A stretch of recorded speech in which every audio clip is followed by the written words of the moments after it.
जय श्री कृष्णा। 28 मई 2026 को है गुरु प्रदोष व्रत और अधिक मास में पड़ने के कारण हर दिन का अपना एक महत्व है।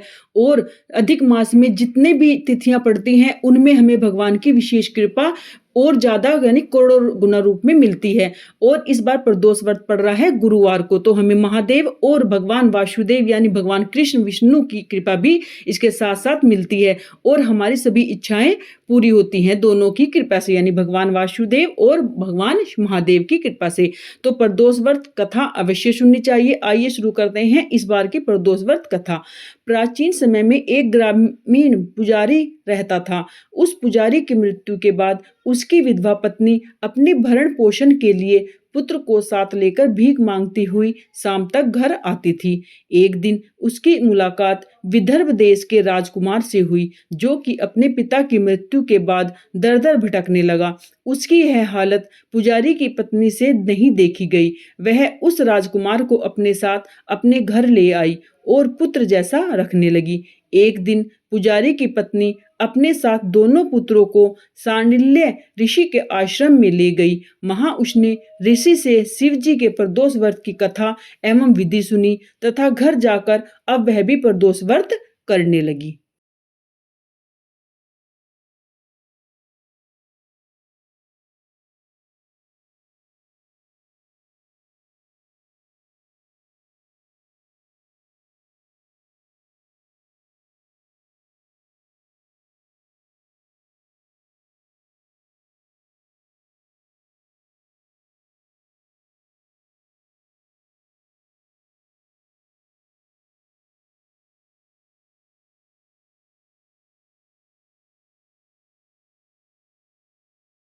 एक बार दोनों बालक वन में घूम रहे थे। उनमें से पुजारी का बेटा तो घर लौट आया, परंतु राजकुमार वन में ही रह गया। उस राजकुमार ने गंधर्व कन्याओं को क्रीड़ा करते हुए देखा तो उनसे बात करने लगा। उस कन्या का नाम अंशुमति था। उस दिन वह राजकुमार घर देरी से लौटा। राजकुमार दूसरे दिन फिर उसी जगह पहुंचा जहां अंशुमति अपने माता पिता से बात कर रही थी। तभी अंशुमति के माता पिता ने उस राजकुमार को पहचान लिया तथा उससे कहा कि आप तो विदर्भ नगर के राजकुमार हो ना, आपका नाम धर्मगुप्त है। अंशुमति के माता पिता को वह राजकुमार पसंद आया और उन्होंने कहा, शिवजी की कृपा से हम अपनी पुत्री का विवाह आपसे करना चाहते हैं।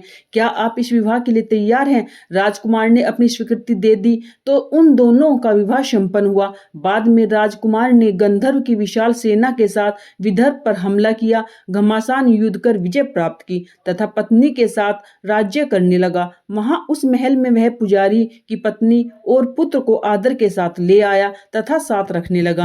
पुजारी की पत्नी तथा पुत्र के सभी दुख व दरिद्रता दूर हो गए। वे सुख से अपना जीवन व्यतीत करने लगे। एक दिन अंशुमति ने राजकुमार से इन सभी बातों के पीछे का कारण और रहस्य पूछा। तब राजकुमार ने अंशुमति को अपने जीवन की पूरी बात बताई, साथ ही प्रदोष व्रत का महत्व और व्रत का फल से अवगत भी कराया। उसी दिन से प्रदोष व्रत की प्रतिष्ठा व महत्व बढ़ गया। मान्यता है लोग यह व्रत करने से कई जगहों पर अपनी श्रद्धा के अनुसार स्त्री और पुरुष दोनों ही यह व्रत करते हैं। इस व्रत के करने से मनुष्य के सभी कष्ट और पाप नष्ट होते हैं एवं मनुष्य की अभीष्ट प्राप्ति होती है। तो आपको कथा अच्छी लगी है तो प्लीज चैनल को लाइक करें, शेयर करें, सब्सक्राइब करें।